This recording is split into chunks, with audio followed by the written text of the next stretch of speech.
Hello, and welcome back to video 2 of wave physics. We're going to be continuing our discussion of how to model waves mathematically from the last video.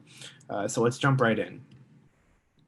So as a recap of what we did last video, we talked about the sinusoidal wave equation, y equals y max sine kx minus omega t plus phi. We talked about the different properties of waves and how they apply to the different parameters of this equation. So we talked about the amplitude, the wavelength, the frequency, the period, and the phase. And so this video, we're going to talk about wave speed and how we can extend those properties to talk about wave speed. And we're also going to go through an example of how to apply these wave models to a graphical representation of a wave. And so, how do we kind of, link an equation to the graph, to the wave itself? So to look at wave speed, here are two different waves. And I think it's pretty clear just from looking that the wave on the right is moving faster than the wave on the left. So if we look at the speed of the wave propagation, if I put my cursor, on one crest and I track how fast it goes from left to right, we can see that, the wave on the right is moving much faster. I have to move my cursor much faster to keep up with a crest on the wave on the right. So the wave on the right has a greater wave speed, but the two waves also have the same wavelength. But what you notice is that the wave on the right has a higher frequency than the wave on the left. So if I put, my cursor right here and I count, the number of peaks that pass through, the number of crests that pass through per unit time, like one crest, two crests, three crests. But over on the wave on the right, one crest, two crests, three crests, four crests. The frequency is much higher for the wave on the right. So if you can imagine that if you had a wave that had, a similar wavelength as this, but a very, very slow speed, the frequency would be very, very low because it would take such a long time for, the next crest to pass through. So wave speed and frequency are proportional. And then if we look at these two waves have the same frequency. So if I put my cursor here, one cycle, two cycles, three cycles. If I put my cursor here, one crest, two crests, three crests. The frequency is about the same for both these waves. But the wave on the right is also moving much faster than the wave on the left. If I, track a crest with my cursor, the wave on the left is not moving that fast. But here, the wave on the right is moving very faster. I have to move my cursor faster to keep up with the propagation of the wave. So when frequency is the same, or even when frequency isn't the same, the takeaway here is that wave speed and wavelength are also proportional.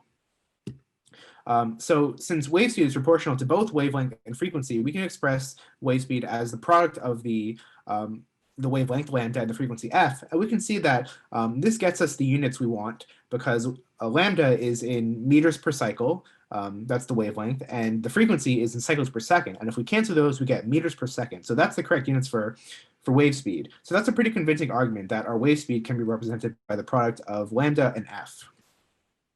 And also, if we express lambda and f in terms of k and omega, which are the parameters that we directly saw in the general sine model, the equation, we can express lambda as 2 pi over the angular wave number, or we can express frequency as the angular frequency divided by 2 pi. And if we multiply those two together, we get omega divided by k. So if you have a sinusoidal wave equation as a function of x and t, and you have a coefficient on the x and a coefficient on t, those are the k and the omega, you can just take that values and divide omega by k and just get the wave speed directly from that.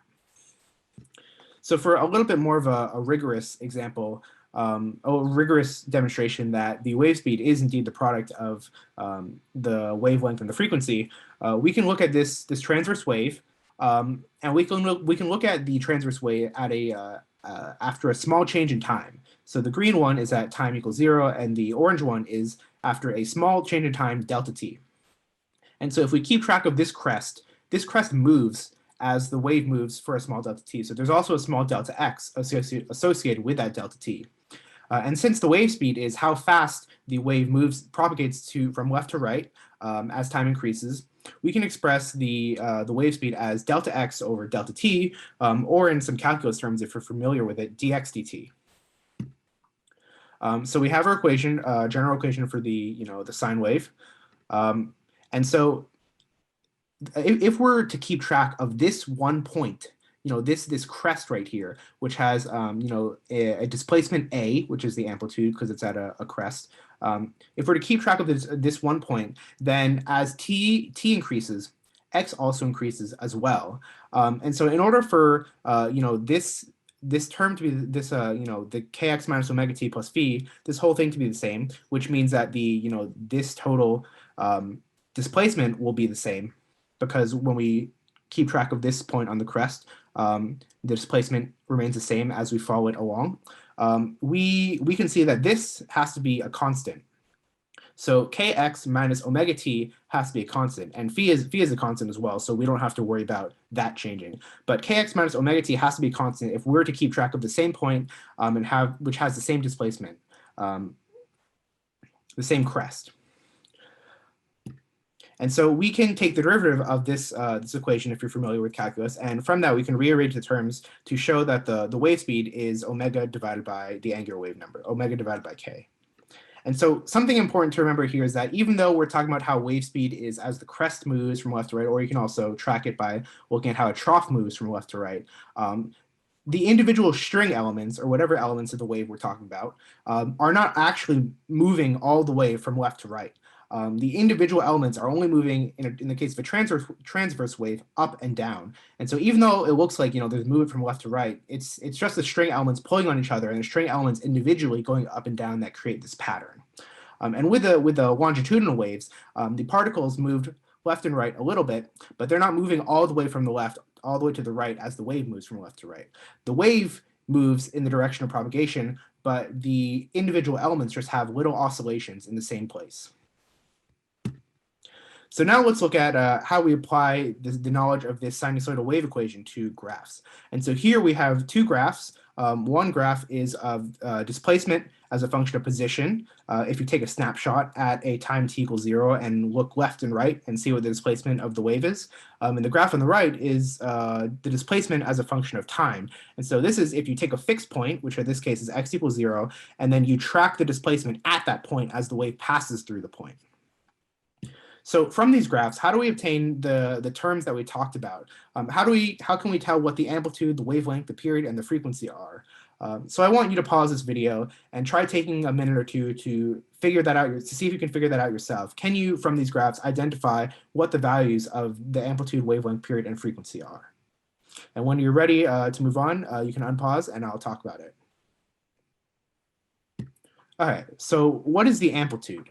So the amplitude is just the maximum displacement from 0, from a displacement of 0. And so it doesn't matter which graph we can obtain it from, because whether we're looking at the displacement as a function of position or as a function of time, we can see that the max amplitude is 3 millimeters from 0. And so it reaches as high as 3 and goes as low as -3, which is true for both graphs because the amplitude doesn't change whether or not you're looking at displacement as a function of position or time. The amplitude is not the total difference between the crest and the trough. It's just the difference between a crest and the zero displacement, kind of the midline. And so the amplitude here is 3 millimeters, Y max. What is the wavelength? So wavelength is talking about the kind of the width of one cycle, or the distance that you have to go to get from one cycle to the next if time is fixed. And so we don't want to look at the y versus time graph here because this is not showing us the wave in space. We have to look at the wave in space, y versus x, to see the distance from one cycle to the next. And so we can get that from this distance to this distance, or from this distance to this distance. We can also get it from this distance to this distance. So that's what I'll do here. And so you can see that this is a little bit to the left of -8. And this point here is a little bit to the left of 2. And so that's about, and the kind of the offset from -8 and 2 is about the same. So this is about 10 millimeter wavelength. So lambda equals 10 millimeters. X is in millimeters, as you can see. And so then what are the period and the frequency? So unlike wavelength, these are time dependent. And so instead of looking at the y versus x graph, now we have to look at the y versus t graph. And so as I talked about in the last video, you can just get the period by looking at how long it takes, how much time it takes, what change in t you need to get from one cycle to the next cycle.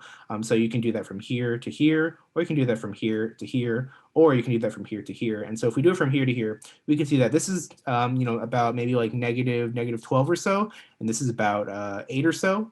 It's a little bit to the left of negative 10, a little bit to the left of 10. And so the period is about 20 milliseconds, or 0.02 seconds. And then the frequency, we can just obtain that by taking the reciprocal of the period. So 1 divided by 0.02 seconds is 50 hertz, or 50 seconds to the minus 1. So from all this, how do we determine the wave equation?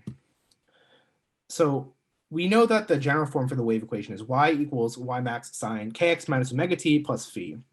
So we know what y max is because we just pulled that right off the graph. That's 3 millimeters. That's the amplitude.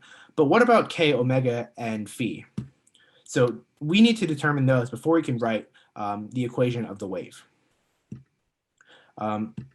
So we know that k from the last video, k and lambda, they have an inverse relationship, and their product is 2 pi. So we can obtain k by taking 2 pi and dividing that by the wavelength. So doing 2 pi divided by 0.01 meters gives us 200 pi meters to the minus 1. And similarly for omega, we know that omega is 2 pi divided by the period, or 2 pi times the frequency. So we can just take 2 pi multiplied by the frequency, which is 50 hertz, and that gives us 100 pi hertz, which is the angular frequency. So our wave equation so far, we can plug in those values for k and omega, and so far we get y equals 3 millimeters, that's the amplitude, times sine of 200 pi meters to the minus 1 times x minus 100 pi hertz times t plus phi. And so the last thing we need to find out is phi. What is phi? So there are multiple ways to go about finding phi, but the simplest way is to, first of all, we have to look at the fact that this graph is taken as a snapshot at time t equals 0, and this graph, this y versus t graph, is recorded at the position, at the fixed point x equals 0. So right here, you kind of like trace it up and down as the wave moves from left to right. So we have to take advantage of that.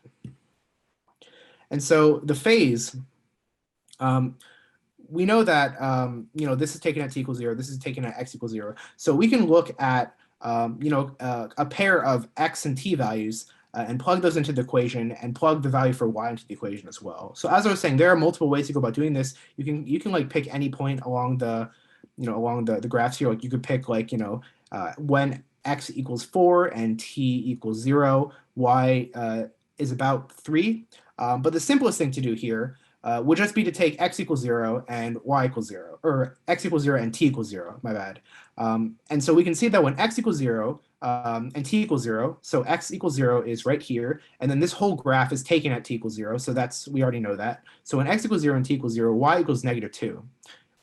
This is also consistent with this graph. This graph is taken at x equals 0, and when t equals 0, y equals negative 2. So then we can plug that into the equation, and we get that negative 2 millimeters equals 3 millimeters times sine, and then since x and t are 0, these are just 0, and so only phi is left inside the sine. And so then we can calculate phi by dividing by 3 and taking the inverse sign, or the arc sine, and that gives us negative 0.73 radians. And so something important to note here is that if you change phi by a value of 2 pi or a multiple of 2 pi, that does not change ultimately what the equation looks like. So if we added 2 pi to phi, and that would be 5.55, and if we wrote our equation with phi as 5.55 instead of negative 0.73, our graph would still look the same. That wouldn't change anything. But for simplicity's sake, it's usually just best to go with what you get out of the arcsine function. So we'll just use phi equals negative 0.73 here. And so our complete wave equation is, if we plug all these values in, y equals 3 millimeters times sine of 200 pi x minus 100 pi t minus 0.73, where x has to be expressed in meters and t has to be expressed in seconds. Whew, okay, that was a lot. So what have we learned today? So we talked about wave speed, which is the product of the wavelength and the frequency, which is also equivalent to the ratio of the angular frequency to the angular wave number. And we've also talked about how to connect the wave equations with the graphical representations. Given graphs of y versus x and y versus t for some fixed values of t and x, how can we obtain the equation, the full sinusoidal wave equation for that wave? And so that's what we just did. There's also the other way around. How do we go from an equation to graphs for y versus x and y versus t? And so I'm going to provide a practice handout that you'll also have that will kind of try to walk you through a problem that does this. And so in the next video, now we're going to move on to talking about the motion of the individual elements instead of looking at the wave as a whole. And so I was talking earlier about how the individual elements will only move up and down. And so those have their own kind of their own mechanics for their oscillations as well. And so we'll talk about how we can model that using a concept known as simple harmonic oscillation in physics. So that is all for this video. Thank you very much for watching, and I'll see you in the next one.